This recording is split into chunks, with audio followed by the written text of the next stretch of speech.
Grabe, super init. Grabe ba, super init. Oo nga para tayong niluluto. Yeah. Naranasan niyo na rin ba ito? Ngayon tag-init, ramdam natin ang init ng panahon. Ngunit bukod sa discomfort, maaari din itong magdulot ng panganib sa ating kalusugan.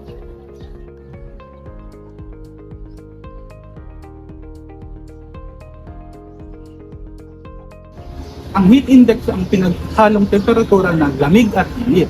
Dahil dito, mas mainit ang nararamdaman ng ating katawan. Kapag mataas ang heat index, tumataas din ang panganib ng heat exhaustion at heat stroke. Ito ang ilang tips upang maging ligtas at healthy ngayong tag-init.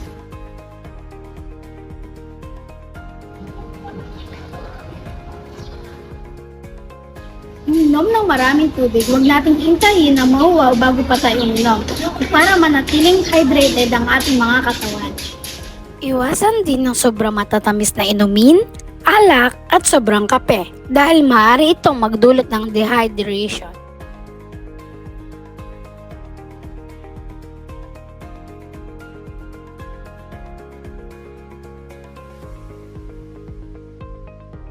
Manatili sa malamig o malilim na lugar.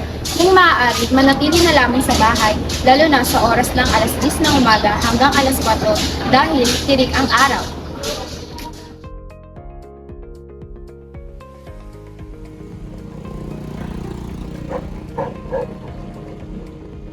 Magsuot ng tamang damit, magsuot din ng magaan at maluwag at mapusyon na kulay ng damit. Makakatulong din ang paggamit ng sombrero at payong upang maprotektahan tayo sa direktang sikat ng araw.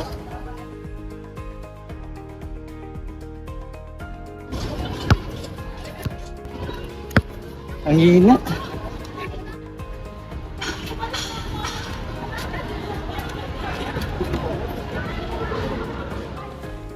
Iwasan na mabibigat aktibidad.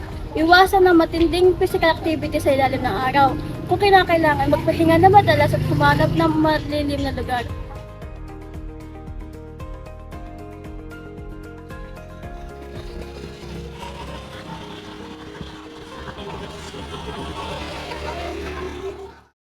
Mahalaga rin malaman ang sintomas ng heat exhaustion kapag nakaramdam ng pagkahilo, matinding pagpapawis, manghina at pagsusuka.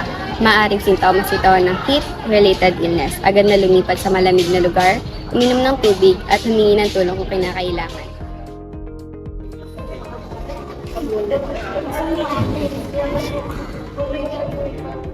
Sa panahon ng matinding init, mahalagang maging handa at maingat.